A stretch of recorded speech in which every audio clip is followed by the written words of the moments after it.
The conversation was normal until one of the speakers suffered a sudden and violent death. It began when a young, fresh-faced youth with an old-fashioned camera draped around his neck approached a young woman sitting on a park bench. "Excuse me, miss?" he began tentatively. She looked up from her phone and brushed a lock of blonde hair out of her green eyes. "Yes?" she said, masking her mild annoyance with a smile. "I'm doing a photography project for my school," he said, "and I was wondering if I could photograph you." "Oh," she said.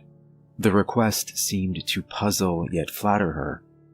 She thought for a moment and then said, "Sure." "Great," said the young man, smiling. "Over there by that tree would be best." The woman gladly obliged, and the two strode over to the tree together, where the woman posed somewhat awkwardly with a smile that was almost genuine. "Actually," the young man said, "would you mind moving over a couple feet to the left?" "Just here?" the woman asked, shuffling over a couple feet. "Just a bit more," he said. She moved over a few more inches and smiled. Two things happened at once. The camera flashed, and the young woman's head exploded into a bloody pulp. Suddenly, the world's volume was turned down. My heart pounded in my ears. The woman's body went limp and sank to the grass, spilling blood from her neck in a torrential fountain. The bystanders screamed, and my hands fumbled for my phone to dial 911.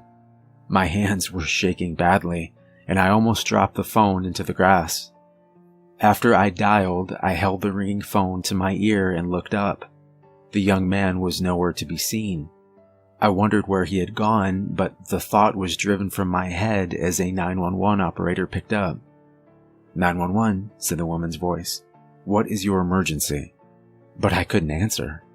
Something was severely wrong with me. There didn't seem to be enough air in my lungs, and my hands started to feel cold and numb. I was dizzy now. The world spun, and the ground rose up to meet my face, smashing my nose painfully. My vision began to swim in darkness, and then there was nothing. When the EMTs revived me, the woman's body had already been packed into the ambulance and taken away, though the blood stain remained, a dark stain of brown against the green of the grass. The EMTs said I'd had a panic attack and passed out. The police took my statement and they sent me home, numb with shock. A few weeks later, I found out that the woman had been hit by a stray bullet from someone shooting cans in their backyard a mile away. It was a 1 in a million shot, they said. A week later, I saw the young man again. He wore the exact same clothes, had the exact same haircut and cheerful grin, and the same old-fashioned camera was draped around his neck. I saw him by chance through the window of a restaurant, chatting up an elderly couple who sat in a corner booth. The silent, smiling conversation did not last long before the young man convinced them to get up and move to another booth. He lifted his camera to his face, and nothing happened. The old woman smiled and cocked her head to the side as if she was asking him something. He smiled back and raised a finger before lifting the camera to his face again. There was a sound like roaring thunder, and the wall of the restaurant exploded into dust and debris. A truck had crashed through the wall and demolished the old couple's booth. The young man stood there as if nothing had happened. He raised the camera to his face, took one more picture, and then turned to leave.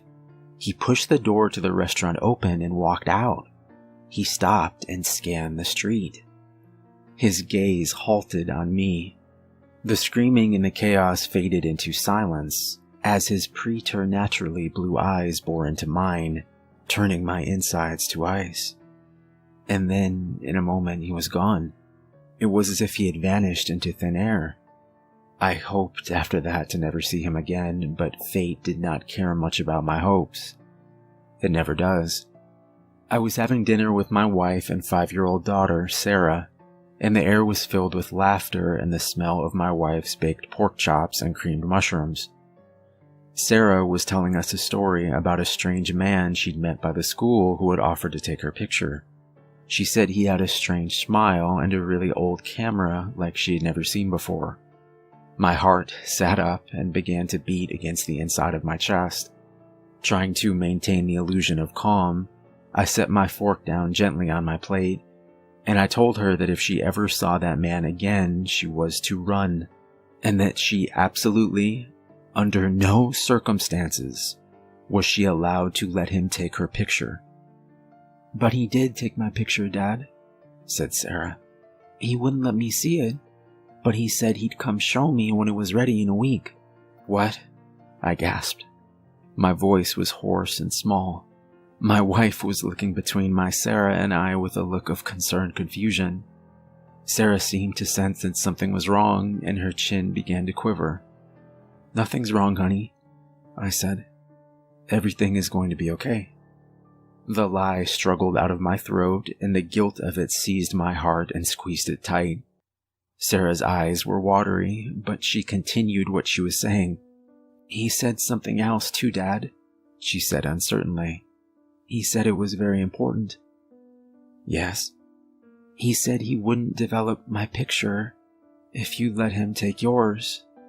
In the park tomorrow at noon." A wave of relief intermingled with sadness washed over me, and a tension I hadn't even noticed dissolved from my shoulders. I could feel the tears starting out in my eyes as I kissed my daughter's head, taking in a huge whiff of her scent, that scent of pure youth that makes the old feel young again. I kissed my wife hard on the lips, savoring the taste, half lipstick and half the pork chops she had just eaten. "I love you, Janine," I said. "And I love you too, Sarah." They looked at me uncomprehendingly, concerned as if I had lost my mind. I've always loved my family more than life itself, and tomorrow at noon, I guess I will have to prove it. Perhaps I can get the better of the stranger, perhaps not. Wish me luck.